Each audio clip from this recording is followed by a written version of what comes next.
เก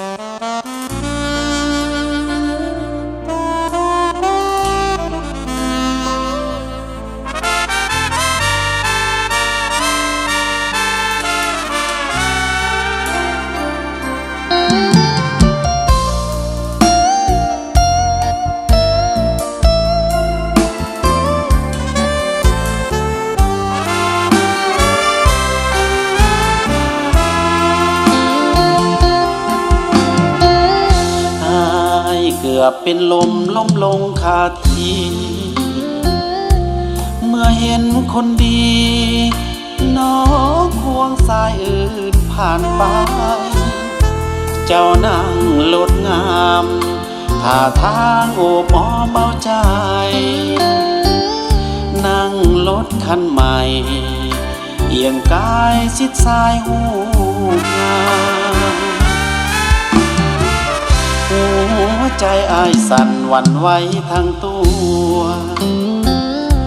สายตาคุณมัวแสดงอาการเจ็บซ้ำบอกกล้าทักทายอับอายแฟนเขาไปนำแฟนใหม่เขางามทั้งมีศักดิ์ศรีเงินตามันจนมีเพียงแต่รถจักรขี่พลาหน้าที่ฐานะก็ธรรมดาน้องจริงห่างเหินทำเมินหนีไปต่อหน้าทิมความลาให้อายใจเปื่อยเป็นแผล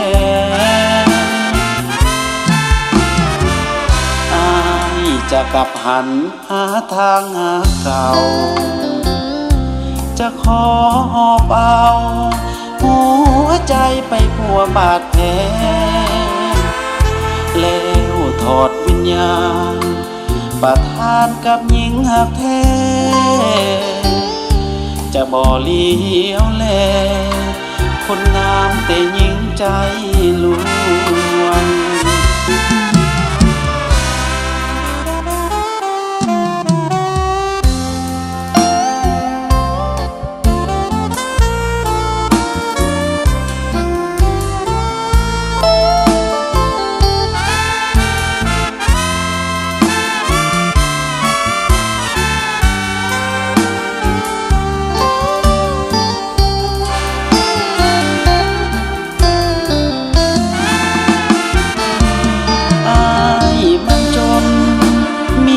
งแต่รถจักรขี่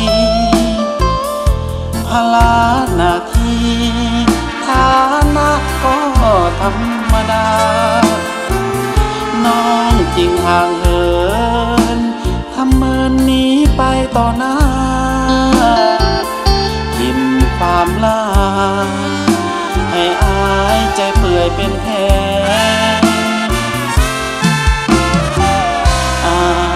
จะกลับหันหาทางหาเก่าจะขอหอบเอาหัวใจไปพัวบาดแผลแล้วถอดวิญญาณประทานกับหญิงหักแท้จะบ่เลี้ยวแลคนงามแต่หญิงใจลวง